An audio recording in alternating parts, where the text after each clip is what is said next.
今個旅程我哋會去到日本嘅博多運河城、熊本熊廣場、熊本城、阿蘇火山、阿蘇車站、覓島、別府海地獄、河童車站、由布院之森、豪斯登堡、博多嘅啦啦坡，我哋出發啦 ！Hello， 大家好，有李偉健 Terry 啊，多謝大家收睇我哋影片。今次我同阿寶就去到日本嘅九州。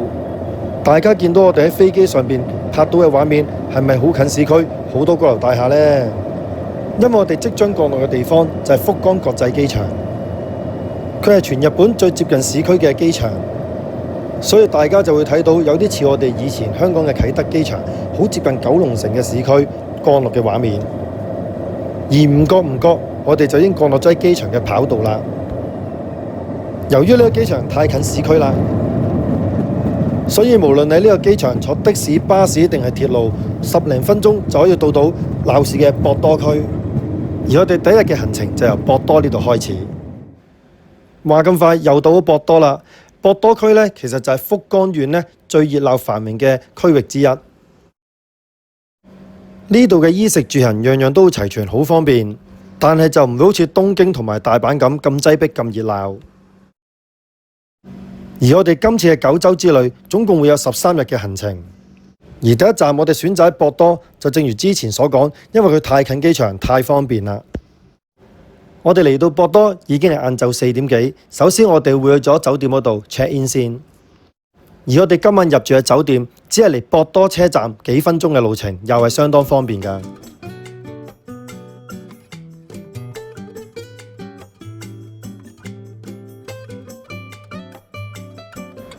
咁阿寶 check in 期間呢，我就望下大堂有啲乜嘢啦。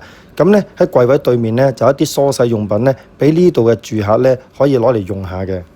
咁客人就唔使怕呢，執漏篋大漏嘢一時之間冇得用啦。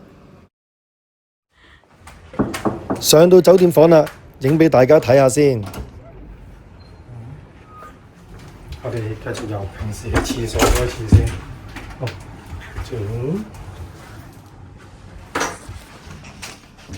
有浴缸正啦，鏡、牙膏牙刷，一個繼續應該都係洗屁屁廁所，跟住就係雙人人床，呢度有個小茶几啦，即係今晚宵夜喺度食啦，一樣都有按摩椅嘅，跟住有張台擠嘢啦。個景呢就冇乜嘢睇嘅，都係睇個招牌嘅啫。好啦，睇埋另一邊啦，電視啦，其實間房都係四四方方幾四正啦。跟住有個鏡啦，都係繼續有啲衣架同埋呢個清潔劑，跟住有拖鞋嘅，不過我哋都自備咗拖鞋㗎啦。好啦，係咁多啦，唔知有冇啲浴衣定係睡衣嘅咧？等我找揾下先。又睇下櫃桶有啲乜嘢先，有風筒，哇有壓㗎喎。呢個係餐牌定係咩嚟咧？哎呀，冇力鉗啦，鏡嚟嘅原來係。有壓㗎喎，跟住呢個吉嘅櫃桶，呢個應該係雪櫃啦，係咯，雪櫃睇下有冇嘢先。雪櫃咩都冇嘅，咁啊今晚自己買嘢返嚟啦。好，呢啲茶杯。咁擠低行李，我哋又落去行下啦。好啦，呢度就係博多站啦。咁咧，呢間就我哋入住嘅酒店啦。唔係呢間喎，指錯咗啲邊間啊？好遠㗎可能，我已經唔記得咗係邊間啦。呢度行入去入邊。哦，原來係咁，我啱啱落嚟已經唔知喺邊啦。好啦，咁就係講翻呢度係博多站啦。而家去揾嘢食啦。認路呢家嘢都係阿寶叻啲，我都係專心跟住佢行算啦。咁我哋入咗嚟博多站，裏邊咧係好多嘢睇㗎，因為佢係連接住好多商場同埋地下街，特別咧係好多手信店㗎。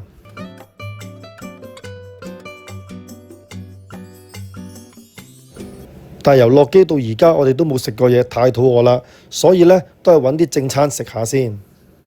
博多最出名嘅食物就係拉麵，所以嚟到博多，我哋第一餐想食嘅就係博多嘅拉麵。咁喺博多站嘅博多城2樓呢，就有一條博多拉麵街。而呢條拉麵街嘅營業時間呢，就係上午嘅10點鐘至到晚上嘅11點。而裏邊呢，大約有12間以上嘅拉麵店俾你選擇。而由於我哋去到呢，可能大概都係5點零鐘，未係晚飯時間，所以呢，人流又唔係好多，亦都好多間呢唔係好需要排隊嘅。咁我哋呢略略兜咗一圈呢，發現好多間拉麵店呢，其實呢都好似好吸引、好好食。就算冇選擇困難症嘅呢，都覺得好難選擇。而何況我覺得我自己係有選擇困難症嘅人。最後呢，我哋又上網揾咗啲資料，同埋呢睇咗啲評語，睇下邊間呢麵店吸引我哋。咁由於喺九州啊，出名呢就係豬骨湯底啊嘛，所以我哋最後選擇咗呢間元祖博多達摩拉麵。咁我同阿寶呢都每人嗌咗一款拉麵，雖然大家都係豬骨湯底，但係肉質呢就有啲唔同。我嗰款呢肉質就比較厚啲嘅，而阿寶嗰款呢就似翻平時我哋食拉麵咁，啲豬肉就比較薄啲。至於另外我哋呢仲點咗餃子嘅，咁餃子呢都係博多嘅名物，不過呢我食落呢就覺得冇乜驚喜嘅，都係好似我哋一般呢買啲急凍嘅黃醬餃子嘅味道啦，但係都係好食嘅。反而碗拉麵呢我就覺得好高水準啦。麵底呢係我最中意食嘅幼身拉麵，咁湯底呢就係特濃豬骨湯底，咁呢佢又唔似一啲拉麵店咁樣濃得嚟呢會陣豬騷味，佢係濃得嚟呢係真係好濃郁，唔會有豬騷味之餘呢又唔會呢覺得過鹹嘅。叉燒呢我同阿寶呢嗰兩碗都唔同嘅，佢嗰款就薄身啲，多肥膏啲，但係就入口即溶，而我嗰碗嘅叉燒呢就係雖然厚身啲，但係食落呢都係好腍身嘅，即係唔會話好柴咁樣。如果你問我食過咁多個拉麵店嘅叉燒呢，呢一間係印象中最好食嘅。連冇我咁中意食拉麵嘅阿寶都話要俾個 like。食完拉麵，咁我哋一落返去頭先呢上拉麵街條樓梯嗰度，睇下嗰個範圍有啲乜嘢睇。嗰度呢都有好多手信店嘅，而且呢啲手信呢包裝得好精美㗎。雖然味道呢唔知好唔好食，但係呢因為包裝太精美啦，真係好想買㗎。不過諗深一層，今日只係我哋旅程嘅第一日啫，唔使咁心急買手信，所以最後都係忍住手唔買住。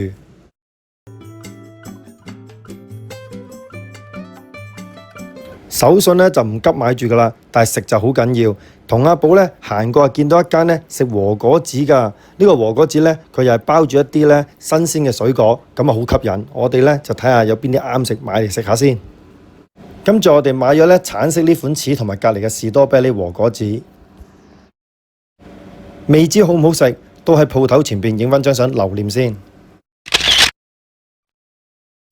咁鋪頭前邊呢就冇位食嘢嘅，咁我哋係費事騷擾到人，所以呢就匿埋一二邊嘅後樓梯嗰度食嘢。包裝就好靚好吸引啦，試下個味道先。嚼一聲啊，食咗啖啦。咁啊士多啤梨呢唔係話好鮮甜，但係好香口同埋好新鮮。計返港幣呢就30幾蚊個，價錢我就覺得貴貴地，但係味道就物超所值嘅。至於另一個柿味嘅和果子呢，味道都係好食嘅，而且價錢呢都平過士多啤梨嗰個少少啦。食完甜品啊，繼續行街。咁呢度有好多精品嘅，而且呢好多造型呢都係好得意㗎。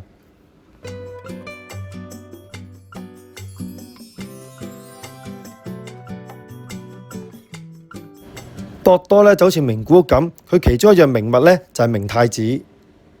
所以呢，佢哋有啲精品呢都會用明太子嚟到設計。而呢個明太子鎖匙扣呢嘅造型太正啦，所以我同阿寶呢都買咗好多個返嚟香港做手信。連接住呢博多站嘅商場實在太多嘢行啦，行極都行唔完㗎。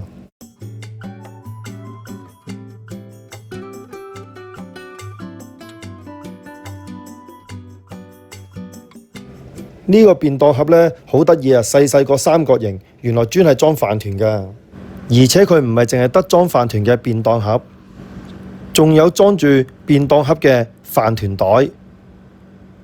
你睇下設計幾得意幾靚。雖然頭先嗰啲呢飯團便當盒設計得咁靚，但係呢我理性啲咁諗，我喺香港呢冇乜機會食飯團嘅便當，所以呢最後都係冇買到嘅。咁啊，繼續睇下其他嘢，睇下邊啲嘢係可以啱買嘅先。有啦，就係呢啲呢，有齊日本各地溫泉嘅浴鹽啊！平時喺香港又冇得浸，趁住而家咧酒店有浴缸，所以就買翻啲翻去喺呢個旅程咧得閒就浸下先。跟住我哋行咗去連接住博多站嘅板吉百貨店，嗰度嘅地下一樓咧有好多手信店，而且咧好多都係好出名、好有人氣嘅手信店。好似呢個夾住個士多啤梨同 cream 嘅餅咧，喺嗰度咧係相當受歡迎嘅，好多時都要排隊先買到。而呢個花花餅中間有粒杏仁嘅咧，仲誇張，通常咧都賣斷貨㗎。而味道嚟講咧，佢真係我食過咁多日本手信裏邊嘅最好食。不過再提醒自己，手信唔好咁急買住，而家都係揾下嘢食先。跟住我哋就去咗博多站嘅地下街博多一番街，嗰度咧係一條食街，好多嘢食㗎。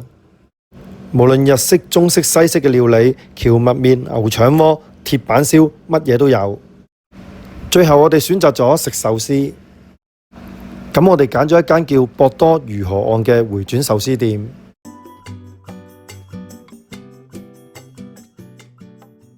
咁睇下餐牌有啲咩食先。咁望落去呢，佢就唔係有咩好特別嘅壽司，都係普遍呢，我哋香港都食到嗰啲。咁而價錢呢，最平嘅200幾yen至到最貴嘅500幾yen都有，但係呢，最多嘅呢，就喺中間價嘅380yen至到430yen嘅。咁由於咧對英嘅匯率咧實在太低啦，所以咧喺呢個餐牌嘅範圍價錢咧，我覺得點叫都係抵噶啦。咁咧我哋大約嗌咗10碟左右啦。咁咧每一款咧望落咧都好似好新鮮，色水好靚嘅，有吞拿魚、八爪魚、海膽三文魚子、帶魚、鯛魚啦，仲有螃蟹味噌軍艦。最後我哋總共食咗10碟壽司，用咗4700yen，價錢算係抵，不過味道就一般般啦。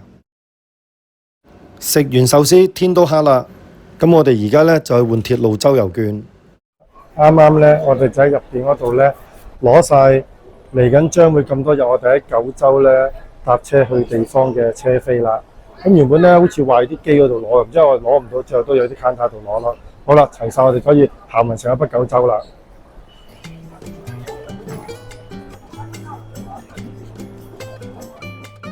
換完呢10幾日要用嘅車飛之後，我哋係返酒店擺低嘢休息一陣。真係休息咗陣咋，跟住呢，我哋又再出嚟博多站啦。因為我哋今日嘅旅程係未完結㗎，喺福岡夜晚一樣有好地方去。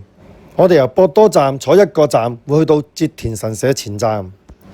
嗰度有一個越夜越熱鬧嘅地方，好多遊客都會去，就係由折田神社前站步行3分鐘就會到達嘅中村屋台。不過去到屋台呢，就發現好多遊客，好多人啊，啲位都 full 晒啦，應該呢就有排等先有位食嘢㗎啦。咁屋台呢，就係傳統落嚟嘅流動車仔檔，咁啊嗰度冇位啊，咁我哋唯有去現代嘅流動車仔檔。咁喺屋台隔離就有啲流動嘅車仔檔啦，呢度一樣好多美食，不過呢就冇咁有風味。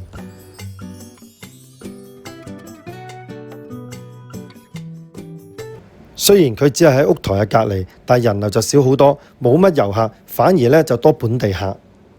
不過車仔檔嘅數量呢就多過屋台嗰邊。咁同阿寶索性喺度揾下嘢食啦。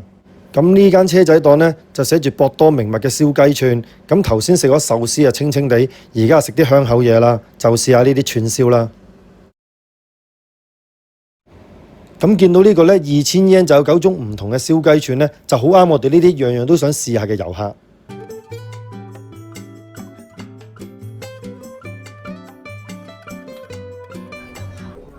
我哋就喺後邊呢個車仔檔度買㗎啦。2000yen 9款雞嘅套餐，